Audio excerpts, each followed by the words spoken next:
Good morning dear students, welcome to our English grammar class and today we will learn pronouns. Pronouns का मतलब क्या होता है? Pronouns का मतलब होता है सर्वनाम.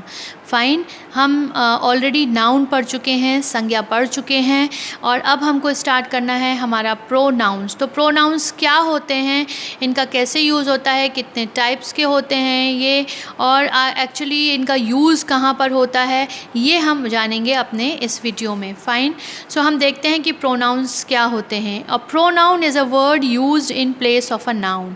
जो प्रोनाउन होता है वो क्या होता है?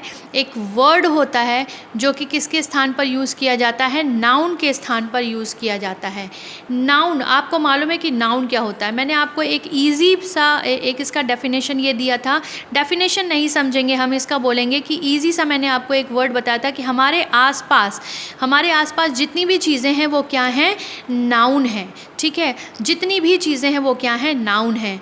तो नाउन को रिप्लेस करने का मतलब, नाउन अगर हम नहीं यूज़ कर रहे हैं तो उसके बदले हम अगर कोई वर्ड यूज़ करते हैं तो वो हमारा कहलाता है प्रोनाउन. तो प्रोनाउन क्या है? Is a word used in place of noun.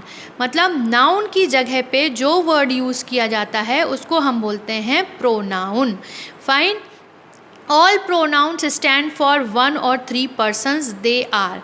अब जितने भी प्रोनाउंस होते हैं, ठीक है, जितने भी प्रोनाउंस होते हैं वो वन और थ्री पर्सन्स के लिए होते हैं. वन पर्सन या सेकंड पर्सन या थर्ड पर्सन, ये तीन पर्सन होते हैं प्रोनाउंस में. Fine, first person, second person और थर्ड पर्सन, ये तीन जो हैं वो पर्सन्स होते हैं किसके? प्रोनाउंस के. तो यही तीनों प्रोनाउंस हम यूज्ड करते हैं. फाइन, जितने भी इसके टाइप्स हैं, जितने भी इसके काइंड्स हैं, उन सारे काइंड्स में हम फर्स्ट पर्सन, सेकंड पर्सन और थर्ड पर्सन प्रोनाउन का ही यूज़ करते हैं. अब आप पूछोगे फर्स्ट पर्सन क्या है, सेकंड पर्सन क्या है और थर्ड पर्सन क्या है. सबसे पहले आप ये ध्यान में रख लो कि जो प्रोनाउन है वो क्या है? नाउन की जगह में यूज़ होने वाला एक वर्ड है. फाइन, जो कि फर्स्ट पर्सन, सेकंड पर्सन और थर्ड पर्सन में होता है. अब फर्स्ट पर्सन क्या होता है? The person speaking. जो पर्सन बोलता है वो फर्स्ट पर्सन कहलाता है. बोलने वाला व्यक्ति हमेशा फर्स्ट पर्सन कहलाता है और उसी को हम फर्स्ट पर्सन बोलते हैं. जो बोलेगा, जैसे कि आई, मी, अस, वी, ये क्या हो गए? आपके फर्स्ट पर्सन हो गए, है ना. आई, मैं अगर कुछ बोल रही हूँ तो मैं फर्स्ट पर्सन हूँ, और अगर मैं बोलूँगी मी, मेरा, ठीक है, तो मेरा मतलब मैं भी फर्स्ट पर्सन हूँ क्योंकि मैं बोल रही हूँ. अस मतलब हमारा, ठीक है, तो हमारा बोलूँगी अगर तो वो भी क्या हुआ? फर्स्ट पर्सन में आएगा. वी मतलब हमारा, ये अगेन वी, सो ये भी हमारा किस में आएगा? फर्स्ट पर्सन में आएगा. तो जो लोग बोलते हैं मतलब जो स्पीकर है वो किस में आएगा? फर्स्ट पर्सन में आएगा. तो स्पीकर हमेशा क्या होगा? फर्स्ट पर्सन होगा. फॉर एग्जाम्पल यहाँ पर दिया है I am enjoying my work. अब यहाँ पर पूछेंगे हम कि आई क्या है? तो आई क्या है? एक प्रोनाउन है, ये नाउन नहीं है. यहाँ पर अगर मैं अपना नाम लिख देती, यहाँ पर अगर मैं बोलती अजय इंजॉइंग हिज वर्क, ठीक है, अगर मैं इस तरह से कुछ बोलती तो अजय वहाँ पर नाउन होता. लेकिन मैंने यहाँ पर नाम नहीं लिखा, यहाँ पर मैंने अपना नाम नहीं लिखा, किसी का नाम नहीं लिखा, मैंने एक वर्ड यूज़ किया है और उस वर्ड को मैं बोल रही हूँ आई मतलब मैं. I am enjoying my work, यहाँ पर मैं बोल रही हूँ कि मैं अपने वर्क को इंजॉय कर रही हूँ. तो I am enjoying my work मतलब आई जो हुआ वो नाउन को रिप्लेस करके आया, नाउन को हटा के यूज़ हुआ, ठीक है, इसलिए ये क्या कहलाएगा? प्रोनाउन. और क्योंकि मैं बोल रही हूँ, ये आई जो है वो क्या कहलाएगा? आपका फर्स्ट पर्सन कहलाएगा. इसी तरह से we are together after a long time. We are together, यहाँ बोलने वाला कौन है? वी है, इसलिए ये फर्स्ट पर्सन कहलाएगा क्योंकि ये बोल रहा है. We are together after a long time, हम एक साथ बहुत लंबे समय के बाद मिले हैं. We are together after a long time. तो वी जो बोलने वाला है वो कौन है? पर्सन, फर्स्ट पर्सन है. तो हमेशा फर्स्ट पर्सन में क्या आ गया? आई, मी, अस एंड वी. इसको हमको याद में रखना है, ये बहुत इम्पॉर्टेंट है क्योंकि पर्सन्स अगर आपको अच्छे से पता है तो आप ईज़िली बहुत अच्छे से प्रोनाउंस को समझ सकते हो. फाइन, तो फर्स्ट पर्सन हमारा हो चुका है आई, मी, अस एंड वी. अब हम देखते हैं second person. Second person, the person spoken to you, your. Spoken to मतलब जिससे हम बात करते हैं। मैं तो हो गई बोलने वाली, ठीक है, हम हो गए बोलने वाले। अब मैं किससे बात कर रही हूँ वो आएगा सेकेंड पर्सन में। सेकेंड पर्सन मतलब सुनने वाला व्यक्ति जो सुन रहा है। द पर्सन स्पोक टू मतलब जिससे मैं बोल रही हूँ, जिससे मैं स्पोकन कर रही हूँ, बोल रही हूँ। द पर्सन स्पोकन टू, तो वो होगा यू एंड योर। अगर मैं बात करूँगी तो बट ऑब्वियस सी बात है तुमसे बात करूँगी ना। अभी मैं बात कर रही हूँ तो तुम क्या हो, तुम सेकेंड पर्सन हो, और मैं क्या हूँ, मैं फर्स्ट पर्सन हूँ, ठीक है। तो तुम जो हो गए वो तुम सेकेंड पर्सन हो गए। तो यू और योर वो always comes in second person. तो सेकेंड पर्सन हमेशा क्या होता है, you and your. For example के लिए हम यहाँ पर देखते हैं, you are a good boy. You are a good boy, तुम एक अच्छे लड़के हो। तो तुम हो बोलने वाली मैं हूँ, लेकिन मैं तुम्हारे लिए बात कर रही हूँ, स्पोकन कर रही हूँ। किसके बारे में, तुम्हारे बारे में। तुम एक अच्छे लड़के हो, तो यू जो हुआ वो सेकेंड पर्सन हुआ। Similarly, when is your mother coming, तुम्हारी माँ कब आ रही हैं। तुम्हारी माँ कब आ रही हैं, तुम्हारी। योर, तो योर भी आपका क्या हो गया, सेकेंड पर्सन में हो गया, क्योंकि मैं तुमसे पूछ रही हूँ कि तुम्हारी माँ कब आ रही हैं। तो यू एंड योर किस में आता है, हमारा सेकेंड पर्सन में आता है। अब हम बात करते हैं थर्ड पर्सन की। Third person spoken of, the person spoken of, जिस पर्सन के बारे में हम बात कर रहे हैं। देखो, एक तो हो गया बोलने वाला व्यक्ति, दूसरा हो गया सुनने वाला व्यक्ति, और तीसरा हो गया जिसके बारे में बात कर रहे हैं वो व्यक्ति। तो द पर्सन स्पोकन ऑफ, ऐसा पर्सन जिसके बारे में हम बात कर रहे हैं। तो कौन कौन आते हैं ऐसे में, ही आता है, शी आता है, इट आता है, दे, हिम, हिज, हर, देम। फाइन। ही लड़के के लिए, और इसी तरीके से हिज लड़के के लिए, ही और हिज लड़के के लिए, शी और हर लड़की के लिए, शी एंड हर लड़की के लिए, इट हमारा नॉन लिविंग थिंग्स के लिए, दे उनके लिए, देम भी उनके लिए, दे एंड देम थर्ड पर्सन उनके लिए, ठीक है। फाइन, अंडरस्टूड, इतना क्लियर हुआ हमारे साथ। अब हम कुछ एग्जाम्पल्स देखते हैं इसके थर्ड पर्सन के। He has gone to his grand mother's house. अब मैं यहाँ पर तुमसे बोल रही हूँ थर्ड पर्सन के बारे में कि he has gone to his grand mother's house, कि वो अपनी ग्रैंड मदर के घर गया है। वो कहाँ गया है, वो अगर मैं यहाँ पर वो बोल रही हूँ, इसका मतलब कि मैं बोलने वाली हूँ, तुम सुनने वाले हो, और हम बात कर रहे हैं किसी थर्ड पर्सन ही के बारे में, जो कि कहाँ गया है, अपनी ग्रैंड मदर के घर गया है। Fine, is it all clear to you? I hope this is clear. Pronouns are of different kinds. अब देखो, प्रोनाउंस के डिफरेंट काइंड्स होते हैं। ऑल राइट, कौन कौन से प्रकार होते हैं प्रोनाउंस के? Pronouns are of different kind. पहला होता है पर्सनल प्रोनाउन, दूसरा होता है पॉसेसिव प्रोनाउन, तीसरा होता है इंटेरोगेटिव प्रोनाउन, और फिर होता है demonstrative pronoun, then indefinite pronoun, reflexive pronoun, emphatic pronoun and distributive pronoun. ये हमारे सारे प्रोनाउन के टाइप्स होते हैं। फाइन। सो सबसे पहले हम आज पर्सनल प्रोनाउन के बारे में पढ़ते हैं कि पर्सनल प्रोनाउंस क्या होते हैं। इसकी एक डेफिनेशन दी है, personal pronouns are pronouns. Personal pronoun वो प्रोनाउंस हैं which are used for persons, जो कि लोगों के लिए यूज़ किए जाते हैं, who are speaking, who are spoken to, जिसके लिए हम बात कर रहे हैं, जिससे बात कर रहे हैं, और हु आर स्पोकन ऑफ, और जिसके लिए बात कर रहे हैं, ठीक है। हु आर स्पीकिंग, बोलने वाला, हु आर स्पोकन टू, जिससे बात कर रहे हैं, और हु आर स्पोकन ऑफ, या जिसके लिए बात कर रहे हैं।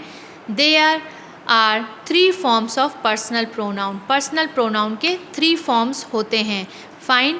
When a pronoun is used as a subject of the verb. अब हम यहाँ पे बताएंगे कि पर्सनल प्रोनाउन जो होता है, पर्सनल प्रोनाउन जो होता है उसके 3 टाइप्स होते हैं। जैसे हमने यहाँ पर पढ़ा था first person, second person, third person, इसी तरह से हम यहाँ पर पर्सनल प्रोनाउन के 3 टाइप्स पढ़ेंगे। ठीक है, 3 टाइप्स में यहाँ पर क्या आता है कि when a pronoun is used as a subject of the verb, जब प्रोनाउन किसी सेंटेंस में सब्जेक्ट होता है, वर्ब का सब्जेक्ट होता है। When a pronoun is used, जब प्रोनाउन यूज़ होता है एक सब्जेक्ट की तरह किसी वर्ब में, इट इज़ नॉमिनेटिव केस, तो वो कहलाता है नॉमिनेटिव केस। हम 3 केसेस पढ़ते हैं पर्सनल प्रोनाउन में, 3 केसेस को पढ़ना होता है।